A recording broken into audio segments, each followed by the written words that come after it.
कभी नहीं किए थे, लेकिन हमारे हायर सेकेंडरी स्कूल के एक आवेदन की बात करी, हमें ऐसी जानकारी मिली तो हमारे कॉल अटेंड करने को तैयार नहीं।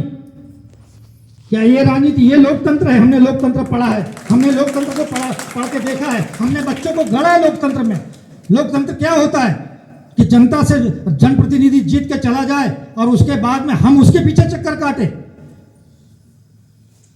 और हम मानते हैं कि लोकतंत्र के नाते हम उनकी पूजा करने को तैयार है, वो हमारा देवता है क्योंकि इस क्षेत्र का प्रतिनिधित्व करते हैं। लेकिन ऐसा बिल्कुल नहीं है कि कहां किस चीज की डिमांड, हमारी गैर मांग बिल्कुल नहीं। हमारे यहाँ 2008 से स्कूल खुला है, हमारे बच्चे कैसे रह रहे हैं स्कूल में, कैसे पढ़ते हैं वो देखिए चल के। क्या आपका ये दायित्व नहीं है कि आज जैसे आप यहाँ पर आए, ऐसे साल में एक बार महत्वपूर्ण नहीं, पूरा क्षेत्र आपका जितना है, आपके सिर्फ हाथ हिलाने के लोग मोहताज थे कि सिर्फ आप हाथ हिला दे कि हम महतपुर आए हैं और यहाँ से माफी निकल गए। महतपुर में भाई साहब इतना कहना चाहता हूँ कि महतपुर की इस धरती पर यहाँ चपरासी से लेकर कलेक्टर तक यहाँ पैदा हो चुके हैं और यहाँ ये अनपढ़ गंवार गांव नहीं है, परंतु हम इतने सहज और सहनशील है कि हम वो बात करना नहीं चाहते। नहीं तो हम तो कहे तो कल चुनाव बहिष्कार कर दे, नहीं कर दे तो अपनी बात नहीं, हमको कोई डर नहीं, आप हमें गोली से मरवा दोगे कोई दिक्कत नहीं। हम लोकतंत्र में जीने वाले लोग हैं।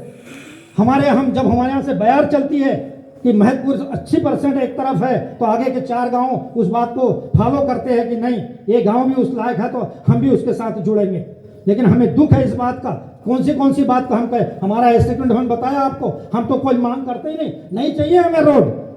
हम गड्ढे में रहने वाले किसान लोग हैं, लेकिन हमें जिस चीज की आवश्यकता है, हमारे आदरणीय सर जी ने भगवान राम के छायाचित्र पे हाथ रख के बोला था, मां साहब जो काम आप मांग रहे हैं ये मैं करके दूंगा।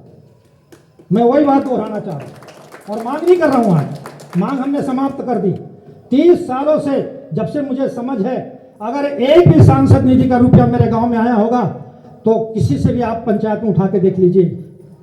क्या इसीलिए हम वोट देते हैं? 80% 90% हमारे गांव के लोग इसीलिए वोट देते हैं, आंख मीच करके वोट देते हैं।